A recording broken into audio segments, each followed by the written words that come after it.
Dear student, आज हम लोग एक नए टॉपिक को देखेंगे जिसका नाम है time response analysis.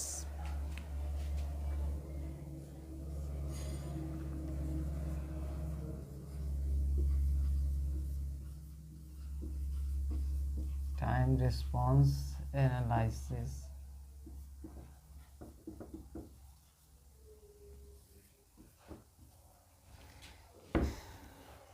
Time response analysis क्या है? रिस्पॉन्स का मतलब आउटपुट होता है। जब भी हम रिस्पॉन्स का वर्ड यूज करेंगे तो समझना है सिस्टम का आउटपुट।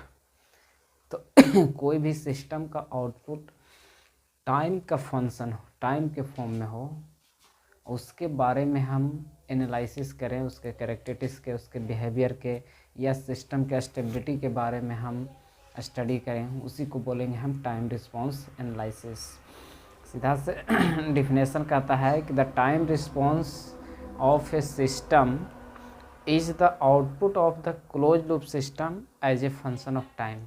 कोई भी क्लोज लूप सिस्टम का आउटपुट होना चाहिए किसके फॉर्म में? टाइम के फंक्शन को, उसी को हम बोलेंगे टाइम रिस्पॉन्स। तो टाइम रिस्पॉन्स जो होता है कोई भी सिस्टम का, उसको यूजुअली दो पार्ट में डिवाइड किया जाता है। सपोज दैट किसी सिस्टम का टाइम का फंक्शन में आउटपुट ये है, जैसे ये इतना आउटपुट सेट किए हैं लेकिन उसका आउटपुट कुछ ऐसे होता है।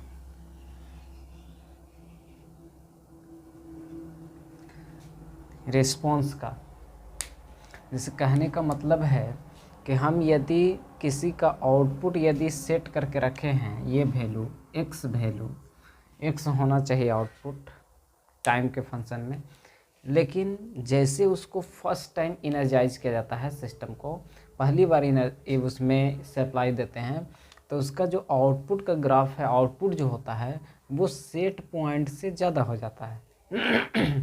जितना सेट पॉइंट होना चाहिए आउटपुट उससे ज़्यादा हो जाता है और कुछ समय के बाद फ्लक्चुएट करते करते और तब वो स्टेडी स्टेट में आता है, यानी अस्थायी अवस्था में आता है, यानी जितना आउटपुट रहना चाहिए उतना आता है। तो ये जो आउटपुट अभी सेट पॉइंट से ज़्यादा हो गया, इनिशियल वाला, शुरुआती वाला, ये ऐसा क्यों होता है? ऐसा होता है energy store due to inductor and capacitor. जैसे पहले से भी किसी सिस्टम में, कोई सर्किट में का जो एनर्जी स्टोरिंग एलिमेंट लगा हुआ है, तो उसमें भी पहले से कुछ एनर्जी स्टोर होता है, और प्लस में तो इधर हम रेटेड इनपुट भी दे देते हैं सिस्टम को, जिसके वजह से दोनों ऐड हो करके और आउटपुट क्या होता है कि जितना सेट पॉइंट होना चाहिए उससे ज़्यादा हो जाता है, बढ़ जाता है। लेकिन कुछ समय के बाद, कुछ टाइम होने के बाद क्या होता है कि वो जब एनर्जी जो था स्टोर वो रिलीज हो जाता है, तब सिस्टम का आउटपुट जितना सेट पॉइंट होना चाहिए, जितना पर सेट किया गया है सिस्टम का आउटपुट, उतना होता है। तो इसमें रिस्पॉन्स का ये जो आउटपुट है, इसको हम कंट्रोल आउटपुट को CT से इंडिकेट करते हैं। कंट्रोल आउटपुट जो एक्स वैल्यू है उसी को हम क्या बोलते हैं? CT, यानी कंट्रोल आउटपुट टाइम के फंक्शन में। तो इस आउटपुट को दो पार्ट में बांटा गया है। एक तो वो पार्ट जहाँ पे फ्लक्चुएशन हो रहा है, सपोज दैट यहाँ तक अगर जो फ्लक्चुएट हो रहा है, यहाँ से यहाँ तक वाला, तो इसको जहाँ तक आउटपुट फ्लक्चुएट हो रहा है, यानी कि बढ़ रहा है, घट रहा है, ऐसा हो रहा है, तो इसको हम बोलते हैं ट्रांजिएंट। ये वाला जो पार्ट जो है ये है ट्रांजिएंट। दैट मीन्स ये क्षणिक है, कुछ ही समय के लिए होता है। बहुत ज़्यादा लंबे समय के लिए ऐसा नहीं होता है कि आउटपुट बढ़ते घटते रहे या सेट पॉइंट से ज़्यादा हो जाए। तो बहुत शॉर्ट पीरियड के लिए ये होता है, जिसको हम बोलते हैं आउटपुट का वह वैल्यू जो सेट पॉइंट से ज़्यादा, या फिर रिस्पॉन्स का जो वह पार्ट जो कुछ समय के बाद, कुछ लार्ज टाइम के बाद वो डाइड आउट हो जा रहा है, यानी ख़त्म हो जा रहा है, उसको बोलते हैं ट्रांजिएंट। और फिर जो बचा उसके बाद वाला, ट्रांजिएंट के डाइड आउट होने के बाद, यानी ट्रांजिएंट को ख़त्म हो जाने के बाद जो आउटपुट बचा उसको बोलते हैं हम स्टेडी स्टेट आउटपुट, यानी स्थिर अवस्था जो है आउटपुट का होना चाहिए वो है।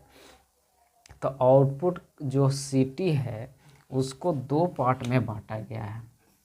जो किसी सिस्टम का आउटपुट है, ये टाइम का फंक्शन तो होगा ही, सी टी यानी control output of the function of time, इसको दो पार्ट में बांटा गया है। एक सी टी ऑफ टी यानी कंट्रोल आउटपुट कौन सा, ट्रांजिएंट, और प्लस सी एस एस यानी स्टेडी स्टेट, यानी जो आउटपुट है उसको, कोई भी सिस्टम का आउटपुट टाइम का फंक्शन हो, उसको दो पार्ट में बांटा गया है। एक ट्रांजिएंट आउटपुट, और फिर ट्रांजिएंट के ख़त्म हो जाने के बाद, समाप्त हो जाने के बाद जो आउटपुट है उसको स्टेडी स्टेट आउटपुट बोलते हैं।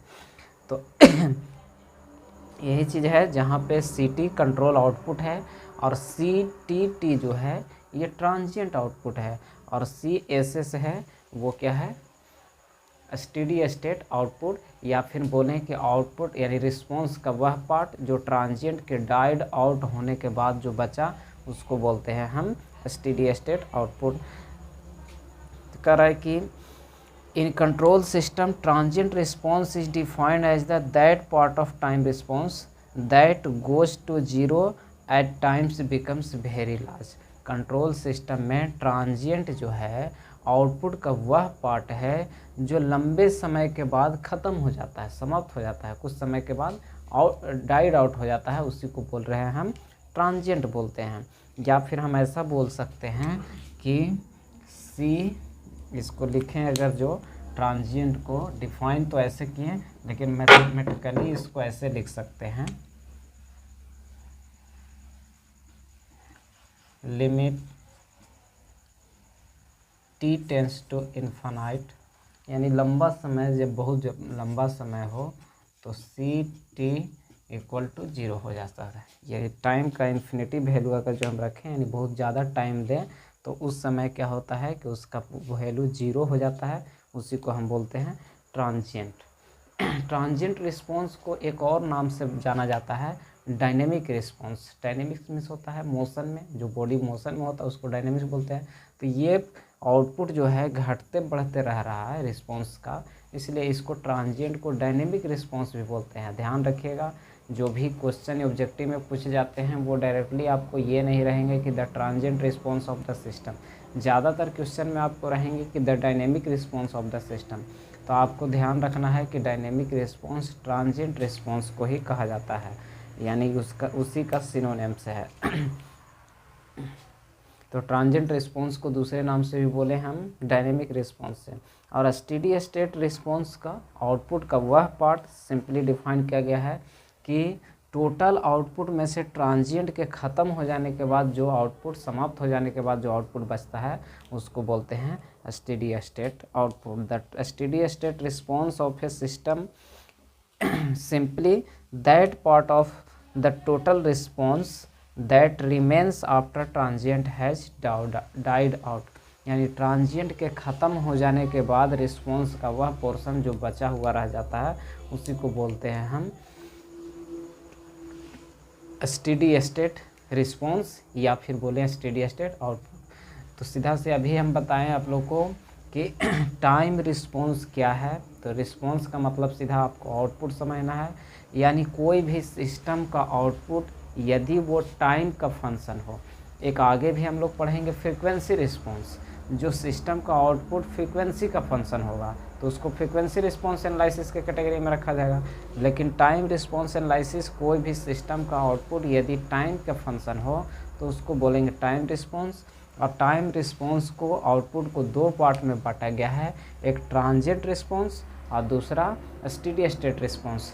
तो इनिशियल वैल्यू, कोई सिस्टम का आउटपुट, शुरुआती आउटपुट जब उसको फर्स्ट इनर्जाइज कर रहे हैं, सब मतलब तुरंत जब जो उसमें सप्लाई देते हैं, तो उस समय जो आउटपुट का पोर्शन होता है वो किसी फिक्स वैल्यू से ज़्यादा होता है, घटते बढ़ता रहता है, डायनेमिक रिस्पॉन्स रहता है, उसको बोलेंगे ट्रांजिएंट रिस्पॉन्स। और ट्रांजिएंट कुछ समय के बाद ख़त्म हो जाता है, लंबे समय के बाद। तो ख़त्म होने के बाद जो बचा आउटपुट का पोर्शन उसको बोलेंगे स्टेडी स्टेट रिस्पॉन्स। एक आप लोग को सिस्टम, स्टेबल सिस्टम और अनस्टेबल सिस्टम ही बताए थे कि कौन सा सिस्टम स्टेबल होगा और कौन सा सिस्टम अनस्टेबल होगा। तो उसके लिए बताया गया था कि यदि कोई सिस्टम स्टेबल होगा बीबो स्टेबल, बीबो कहने का मतलब बाउंडेड इनपुट बाउंडेड आउटपुट।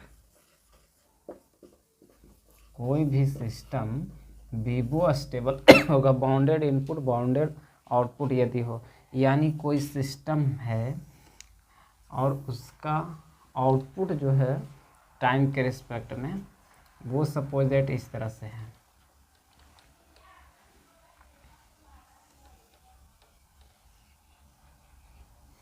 यानी कहने का मतलब है कि इसका आउटपुट जो है एक रेंज में है, बढ़ घट रहा है तो ये रेंज है, इस रेंज में ही यदि कोई भी सिस्टम में इनपुट दिया जाए यानी बाउंडेड इनपुट दिया जाए तो वो बाउंडेड आउटपुट, यानी कहने का मतलब कि कोई सर्किट है उसमें यदि 5 से 10 वोल्ट का हम सप्लाई देते हैं और वो करंट प्रोड्यूस कर रहा है 2 से 4 एम्पियर, यानी हमेशा उसी के अनुसार यदि हम रेंज में एक खास रेंज में लिमिट रेंज में यदि सप्लाई दें तो लिमिट रेंज में वो आउटपुट प्रोड्यूस करे, तब उसको कहेंगे कि वो सिस्टम स्टेबल है।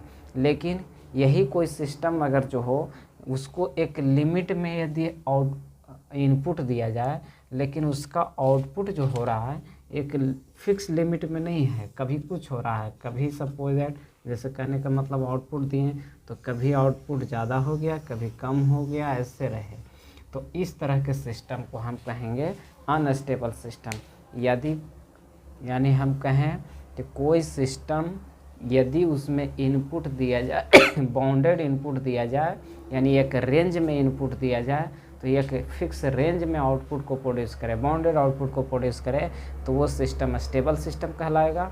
और यदि बाउंडेड इनपुट देने पर बाउंडेड आउटपुट नहीं प्रोड्यूस करता है, यानी कितना आउटपुट प्रोड्यूस करता है उसका कोई लिमिट नहीं है, कभी ज़्यादा कभी कम, तो उस सिस्टम को हम अनस्टेबल सिस्टम कहेंगे।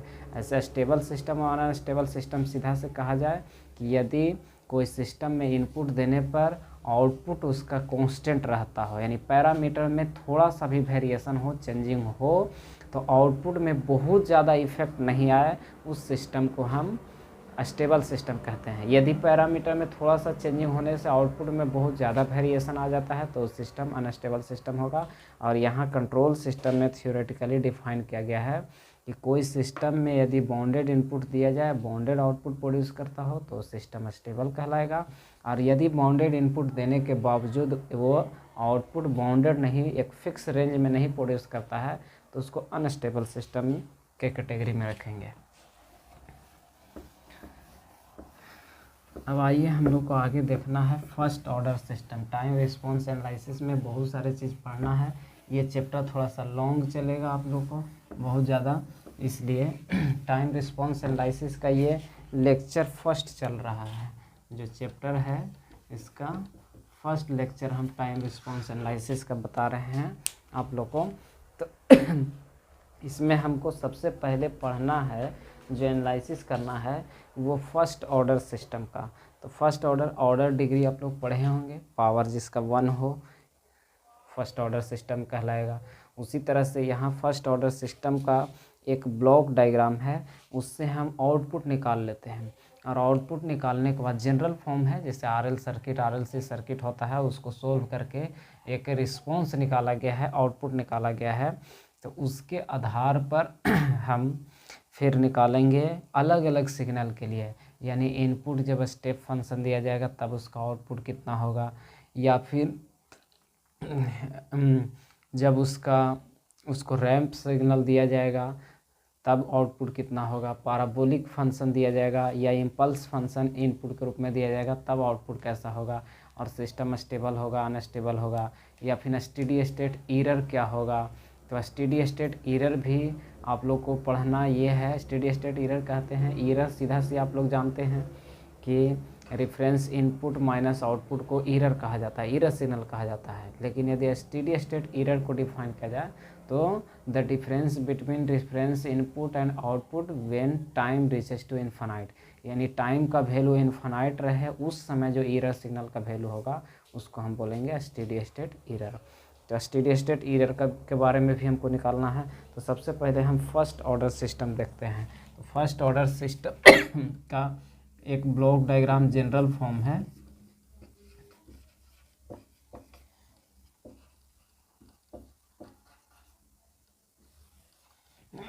कंट्रोल सिस्टम में टाइम रिस्पॉन्स एनालिसिस में फर्स्ट ऑर्डर सिस्टम, तो फर्स्ट ऑर्डर सिस्टम का ये जनरल ब्लॉक डायग्राम है जिसमें एक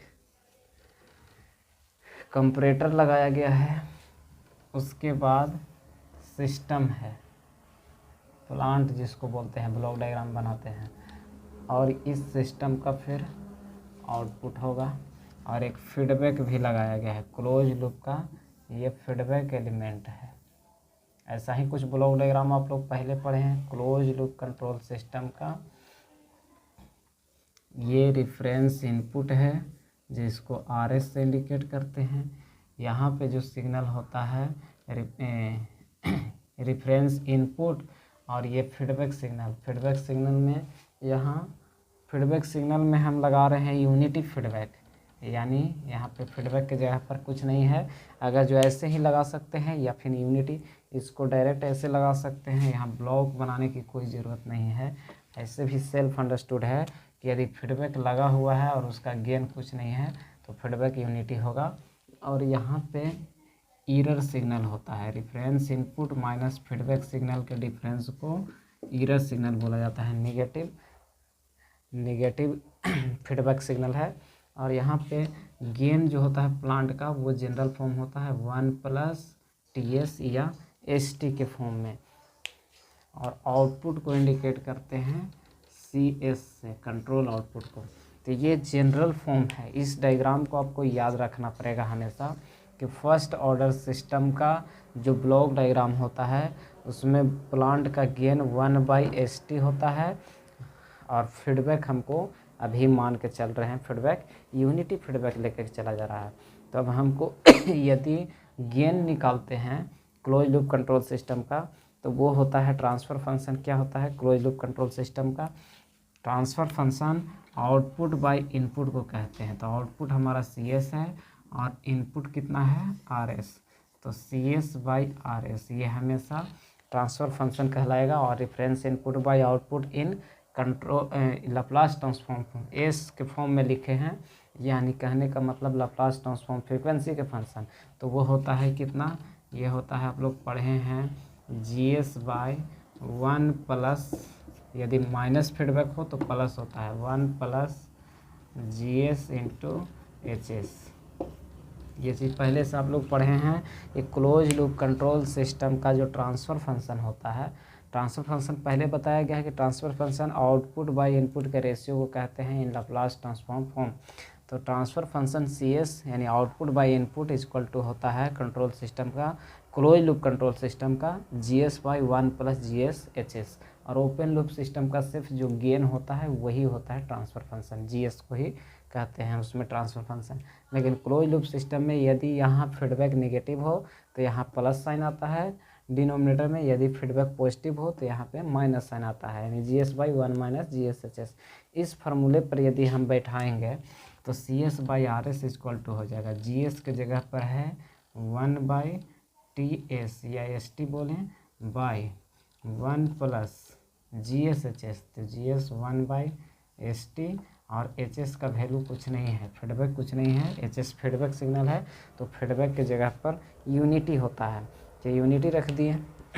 अब यहाँ से ये आया है CS/RS इक्वल टू CS यानी output by input equal to CS/RS equal to, यदि इसका हम भिन्न का जोड़ घटाव करें तो देखिए 1/ST, नीचे में LCM ST हो जाएगा, तो यहाँ ST और +1 होगा।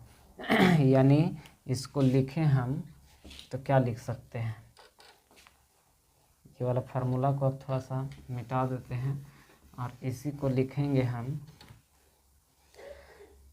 तो ये तो रहेगा 1/ST और बटा में हो जाएगा ST/1 प्लस ये 1 होगा और 1 + ST आएगा, यानी इसको ST से इसमें गुना कर पहले भागा देंगे तो वही रहेगा, ये 1 से गुना होगा तो ST +1। तो अब देखिए कि ST से ST कैंसिल आउट हो जाएगा और बच जाएगा कितना 1/ यानी फाइनल आएगा 1/1 + ST, यानी क्लोज लूप कंट्रोल सिस्टम का जो ट्रांसफ़र फंक्शन आया इसको हटा करके फाइनल लिखें तो क्लोज लूप कंट्रोल सिस्टम का transfer function CS by RS first order का सिस्टम का 1/1 प्लस ST आया। यदि इसको CS का अगर जो वैल्यू निकालना हो हमको आउटपुट का वैल्यू तो 1/1 प्लस ST इंटू RS इधर मल्टीप्लाई में हो जाएगा। ये जनरल फॉर्म आया कोई भी सिग्नल के लिए, किसी भी सिग्नल के लिए हम यदि रेफरेंस इनपुट रखेंगे, रेफरेंस इनपुट स्टेप का रखेंगे तो आउटपुट हमको स्टेप का देगा। S यहाँ फ्रीक्वेंसी का टर्म है और T टाइम कांस्टेंट है, कोई सिस्टम का टाइम कांस्टेंट है। RS जो रेफरेंस इनपुट है लाप्लास ट्रांसफॉर्म फॉर्म में स्टेप इनपुट के लिए रखेंगे तो उसका आउटपुट देगा। पैराबोलिक के लिए रखेंगे तो पैराबोलिक आउटपुट मिलेगा, रैंप के लिए रखेंगे तो रैंप के लिए मिलेगा। और टाइम कांस्टेंट का वैल्यू अलग अलग रखने पर आउटपुट भी अलग अलग होगा। तो कोई भी सिस्टम का हम हर सिस्टम का जैसे आप लोग पढ़े होंगे 4 स्टैंडर्ड टेस्ट सिग्नल हैं, step signal, ramp signal, parabolic signal और एक इम्पल्स सिग्नल। तो चारों के बारे में हमको एनालिसिस करना है कि यदि फर्स्ट ऑर्डर का सिस्टम है तो फर्स्ट ऑर्डर का सिस्टम में यदि हम इनपुट स्टेप फंक्शन दें तब उसका आउटपुट कैसा होगा अलग अलग टाइम कांस्टेंट के लिए। यदि हम इनपुट रैंप दें तब उसका कंट्रोल आउटपुट कैसा होगा, पैराबोलिक पर कैसा होगा, इम्पल्स पर कैसा होगा, वो सारे चीज़ के बारे में हमको एनालिसिस करना है। तभी जनरल फॉर्म हमको फर्स्ट ऑर्डर सिस्टम का याद रखना है कि CS इक्वल टू होगा 1/1 प्लस ST और into RS।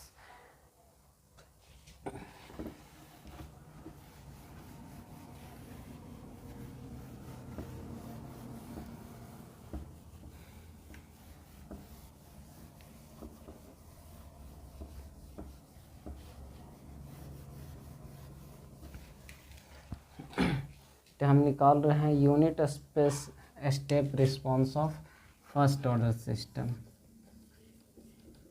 Unit step response of first order system, यानी फर्स्ट ऑर्डर सिस्टम में यदि हम इनपुट यूनिट स्टेप दें तो यूनिट स्टेप देने के बाद क्या होगा तो आप लोग पहले से पढ़े होंगे। अगर जो नहीं भी पढ़े होंगे तो प्रीवियस सेमेस्टर वाला इस चीज़ को देखिएगा। यूनिट स्टेप फंक्शन के लिए, यूनिट स्टेप फंक्शन के लिए RT का जो वैल्यू होता है यानी रेफरेंस इनपुट वो देते हैं हम 1, यानी RT इक्वल टू 1 होता है। तो RS का वैल्यू जो होगा इसका लाप्लास ट्रांसफॉर्म 1 का 1/S होता है।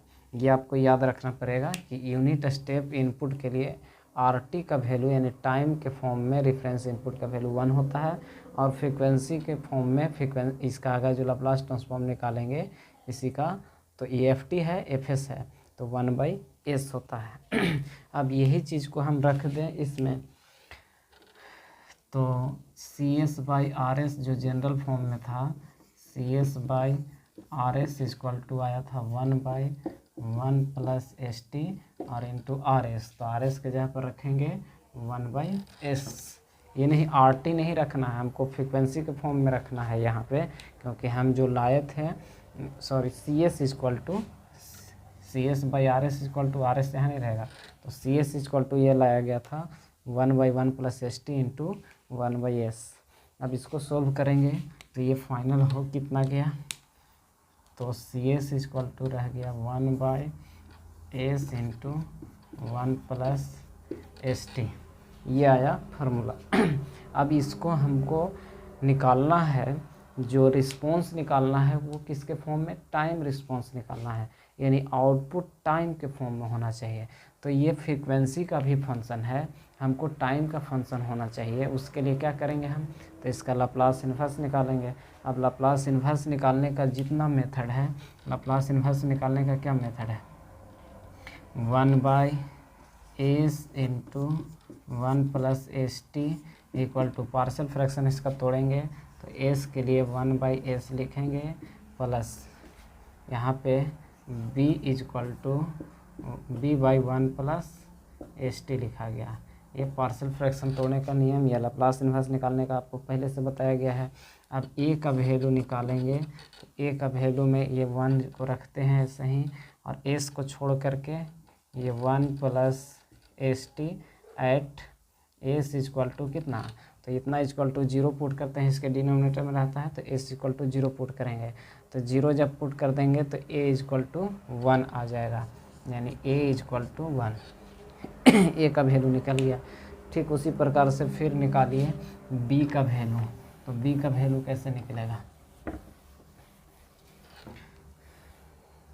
b का वैल्यू निकालने के लिए यहाँ अब अगली बार b के सामने ये है 1 प्लस एस टी, तो 1 प्लस एस टी को छोड़ देंगे, नोमरेटर में जो भी वैल्यू है उसको ऐसे ही लिखते हैं, तो 1/s और एट s इजक्वल टू, तो इतना इजक्वल टू 0 पुट करके s का वैल्यू निकालेंगे, तो इतना इजक्वल टू 0 पुट करेंगे तो उधर जाएगा -1 और s का वैल्यू -1/t, यानी at s is equal to -1/t आ जाएगा।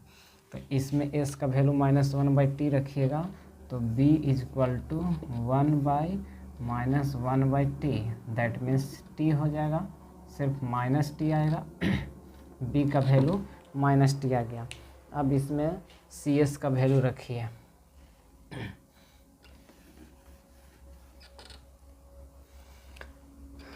तो नाउ cs इजक्वल टू था a/s, तो a का वैल्यू 1 आया है तो 1/s प्लस b, तो b का जगह पर प्लस है तो माइनस कर दिए t/1 प्लस st। अब इसका लाप्लास इन्वर्स निकालिए, तो लाप्लास इन्वर्स निकालेंगे तो ये भी बात ध्यान रखना है हमको, लाप्लास इन्वर्स निकालने के लिए कोई फंक्शन s प्लस a के फॉर्म में होना चाहिए, तो s प्लस a के फॉर्म में है, s का कोफिशिएंट 1 होना चाहिए, लेकिन s का कोफिशिएंट 1 नहीं है, तो इसमें से क्या करते हैं हम कि t कॉमन ले लेते हैं और t को कॉमन ले करके इसको लाप्लास इन्वर्स निकालने के लिए 1/s प्लस a के फॉर्म में होना चाहिए, तो ये वाला टर्म को ऐसे ही रहने देते 1/s माइनस ये t अपॉन, इसमें से t कॉमन लेंगे, तो t को जब कॉमन लेंगे तो यहाँ पे 1/t बचेगा और प्लस यहाँ s बचेगा, ये t से t कैंसिल आउट हो जाएगा, that means 1/s minus 1/s plus 1/t बचेगा।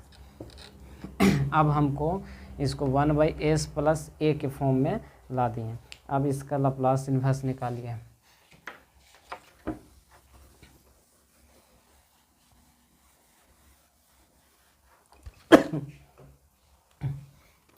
टेकिंग लाप्लास इन्वर्स,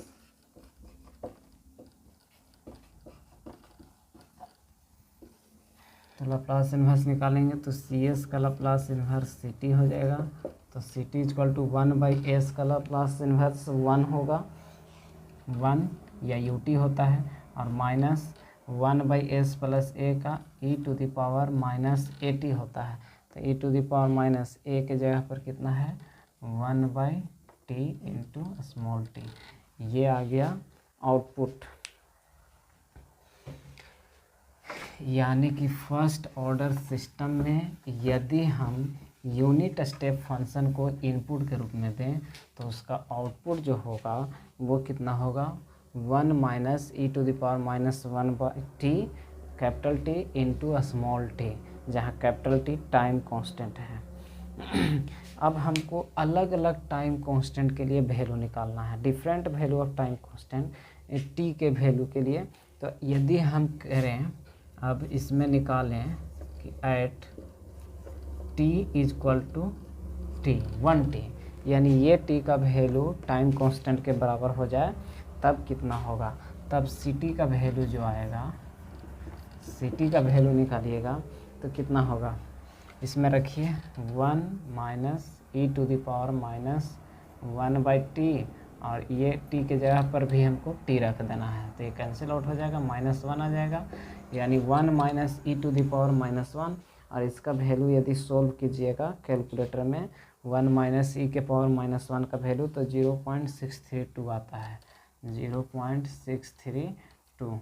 कैलकुलेटर कैलसी से कैलकुलेट करके देख लीजिएगा कि 1 minus e to the power e exponential value है, ई टू द पावर -1 का वैल्यू 0.632 आएगा।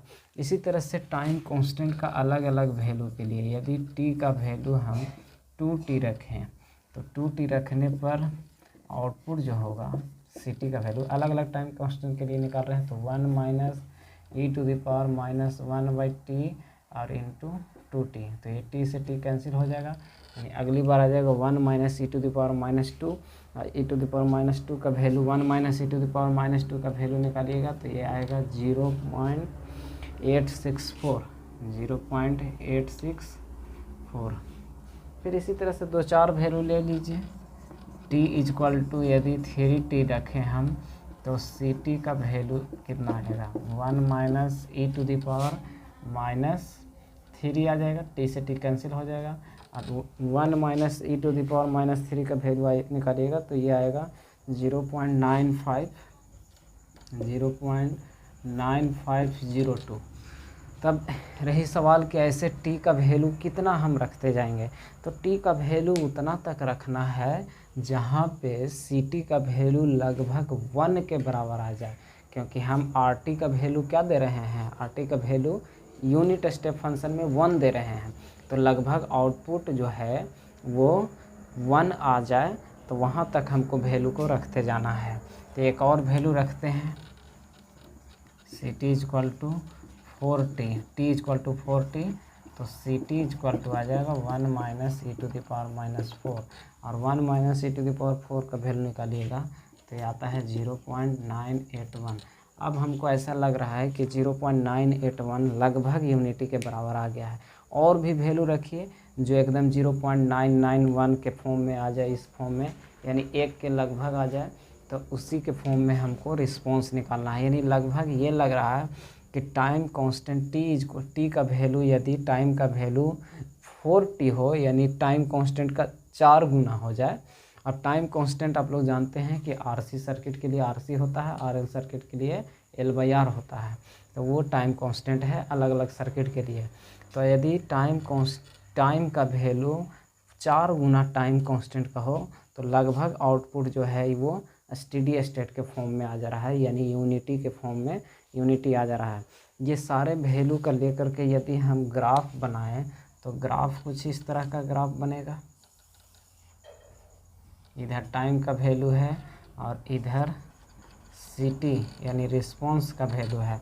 तो रिस्पॉन्स का वैल्यू हमको होना चाहिए लगभग यूनिटी, तो सब वैल्यू को प्लॉट करेंगे, ये सारे वैल्यू को प्लॉट करेंगे तो ग्राफ कुछ इस तरह से मिलेगा ऐसा, यानी यहाँ पे टाइम का वैल्यू t है, फिर इस जगह पर टाइम का वैल्यू 2t 3t और यहाँ लगभग 4t, तो 4t पर वैल्यू लगभग लग रहा है, सब का करस्पॉन्डिंग वैल्यू लिख दीजिए।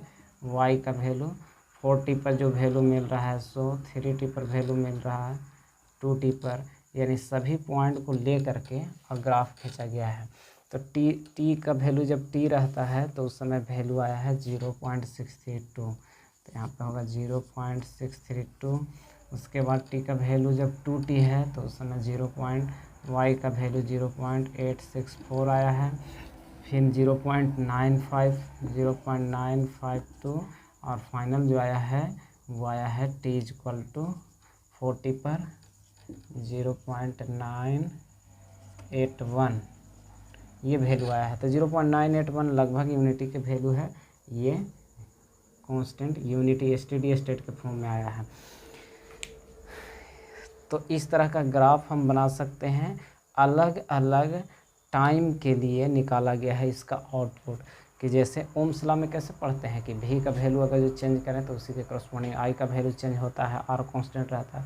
सेम उसी तरह से जो फर्स्ट ऑर्डर सिस्टम है ये डिपेंड कर रहा है t पर, टाइम कांस्टेंट तो हमेशा कांस्टेंट होगा, तो t का वैल्यू अगर जो चेंज करें तो आउटपुट का वैल्यू भी चेंज होते जाएगा।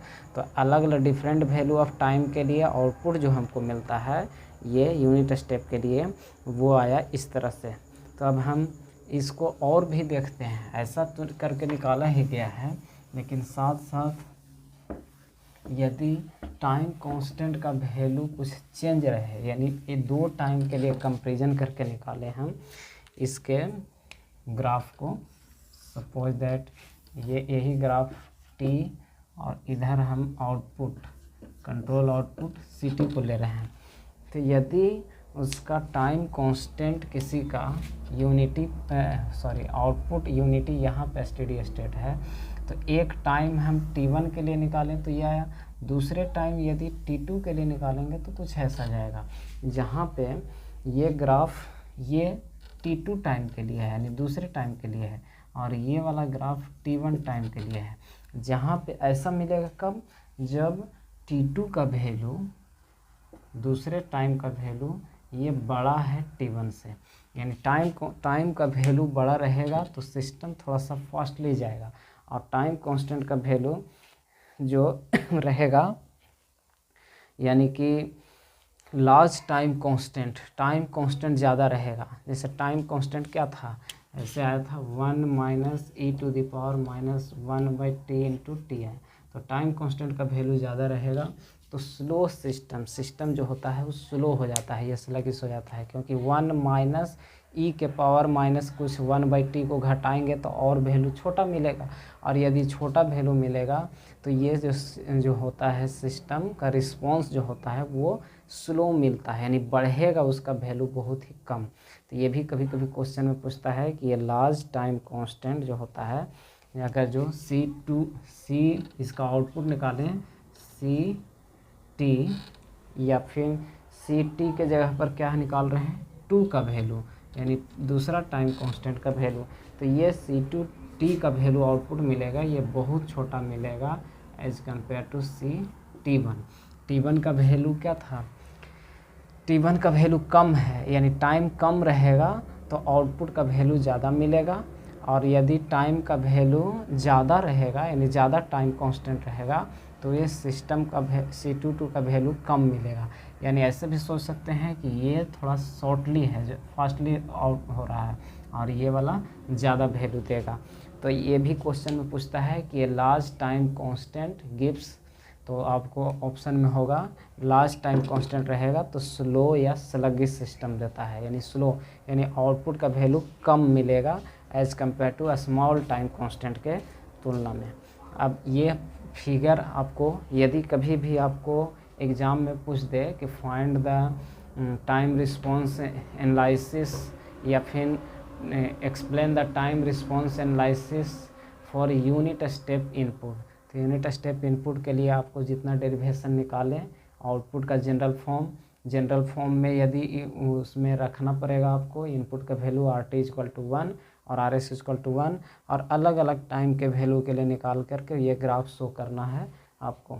अब यदि हम एरर रिस्पॉन्स निकालें तो एरर सिग्नल बराबर कितना होता है, एरर सिग्नल अभी बताएं कि एरर सिग्नल जो होता है रेफरेंस इनपुट माइनस आउटपुट को कहते हैं। तो हमको निकालना है स्टेडी स्टेट एरर, तो पहले एरर सिग्नल निकाल लेते हैं कि एरर सिग्नल कितना हो गया, यानी जितना इनपुट दिए और आउटपुट मिला वो दोनों का डिफरेंस कितना है। तो एरर सिग्नल बराबर होता है रेफरेंस इनपुट माइनस आउटपुट, या फिर हम बोल सकते हैं कंट्रोल आउटपुट। तो एरर सिग्नल को ET से इंडिकेट किया जाता है, तो ET रेफरेंस इनपुट हम 1 दिए थे यूनिट स्टेप, और आउटपुट हमको क्या मिला, तो आउटपुट मिला CT=1 minus e⁻⁻1/t into T, ये रख दिए। अब इसमें से ब्रैकेट जब हटाएंगे तो 1 minus 1 plus e⁻⁻1/t into T होगा, 1 से 1 कैंसिल आउट हो गया, यानी e⁻⁻1/t इंटू टी। ये एरर सिग्नल हो गया रेफरेंस इनपुट माइनस आउटपुट के लिए। अब एरर सिग्नल का वैल्यू हमको निकाल लिए, तो हमको निकालना अब है स्टेडी स्टेट एरर। तो स्टेडी स्टेट एरर आपको पहले ही बताया गया कि एरर सिग्नल का वह वैल्यू जब टाइम का वैल्यू इन्फिनाइट हो, तो एरर सिग्नल निकालते हैं स्टेडी स्टेट, तो टाइम का वैल्यू इन्फिनाइट रहे उस समय जो एरर सिग्नल का वैल्यू होगा उसी को बोलते हैं हम लोग स्टेडी स्टेट एरर। तो अब स्टेडी स्टेट एरर निकालते हैं। स्टेडी स्टेट एरर, तो स्टेडी स्टेट एरर को हम ESS से इंडिकेट करते हैं। तो अब इसमें क्या करना है हमको कि लिमिट ले लेना है t tends to infinite error signal में, यानी एरर सिग्नल का वह वैल्यू जब टाइम का वैल्यू बहुत ज़्यादा हो यानी इन्फिनाइट हो उस समय कितना होगा। तो इसमें भी हम एरर लेफ्ट साइड लिख रहे हैं तो इधर भी हो जाएगा लिमिट, तो limit t tends to infinite और एरर सिग्नल ET के जगह पर हो जाएगा e⁻⁻1/t इंटू टी। अब जब लिमिट का वैल्यू हम इसमें पुट करेंगे तो t के जगह पर इन्फिनाइट पुट करेंगे तो e⁻∞/t होगा और बाई t भी रखें तो इन्फिनिटी होगा। दैट मीन्स ये हो जाएगा e⁻∞ और e⁻∞ का वैल्यू 0 होता है। यानी यहाँ से ये भी ऑब्जेक्टिव के लिए आया कि फर्स्ट ऑर्डर सिस्टम का रिस्पॉन्स यदि यूनिट स्टेप के लिए हो तो स्टेडी स्टेट एरर का वैल्यू 0 होता है। यानी कहने का मतलब कि सिस्टम में पहले ट्रांजिएंट कुछ होता है लेकिन लंबे समय के बाद वो एरर ना के बराबर होता है, यानी जितना इनपुट देते हैं सिस्टम उतना लगभग आउटपुट दे देता है, एरर उसमें ना के बराबर होता है। तो ये था आपका एनालिसिस फर्स्ट ऑर्डर सिस्टम के लिए। पहले फर्स्ट ऑर्डर सिस्टम के लिए आउटपुट निकालें तो आउटपुट का इक्वेशन जो आया कंट्रोल आउटपुट का वैल्यू वो आया, एक वैल्यू आपको याद रखना है CT = 1/1 + ST इंटू RS। ये फार्मूला आपको याद रखना है। फर्स्ट ऑर्डर सिस्टम में सभी में काम करेगा। और फर्स्ट ऑर्डर सिस्टम में पहला का हम एनालिसिस किए जिसमें यूनिट स्टेप इनपुट के लिए निकालें RS का वैल्यू 1/s रख के, RT का वैल्यू 1 होता है रेफरेंस इनपुट का वैल्यू और उसका लैप्लस ट्रांसफॉर्म 1/s होगा। तो उसके लिए हम आउटपुट निकालें, आउटपुट निकाल करके अलग अलग टाइम के लिए उसका एनालिसिस किए हैं कि विभिन्न टाइम डिफरेंट टाइम्स के लिए उसका आउटपुट किस प्रकार से मिलेगा, उसका ग्राफ निकालें, फिर एरर सिग्नल निकालें और स्टेडी स्टेट एरर निकालें। तो इतना चीज़ आपको निकालने के लिए आएगा। नेक्स्ट वीडियो में हम लोग देखेंगे कि unit ramp response of first order system, यानी इसी सिग्नल में आपको यदि सोल्व कर सकते हैं तो सोल्व कीजिए। यही सिग्नल आउटपुट का सिग्नल में यहाँ RS के जगह पर यानी इनपुट के जगह पर रैंप वाला रख देना है। तो रैंप के लिए जो RT का वैल्यू होता है वो होता है कितना 1/RT के फर्स्ट ऑर्डर सिस्टम में RS के जगह पर हम लिखेंगे 1/s², क्योंकि t होता है, RT का वैल्यू t होता है और उसका लैप्लस ट्रांसफॉर्म निकालेंगे तो 1/s²। तो RS के जगह पर 1/s² रखिएगा। 1/s² रख करके फिर से इसका जो सिस्टम जो आएगा उसका लैप्लस इन्वर्स निकालना है और लैप्लस इन्वर्स निकालने के बाद अलग अलग टाइम का वैल्यू रख करके और CT का वैल्यू निकालना है। देखिएगा सोल्व करके होता है तो, नहीं तो अगले दिन हम अगले वीडियो में बताएंगे कि time response analysis of first order system with ramp input, यानी रैंप इनपुट दिया जाए तब उसका रिस्पॉन्स कैसा होगा। ठीक है, थैंक यू।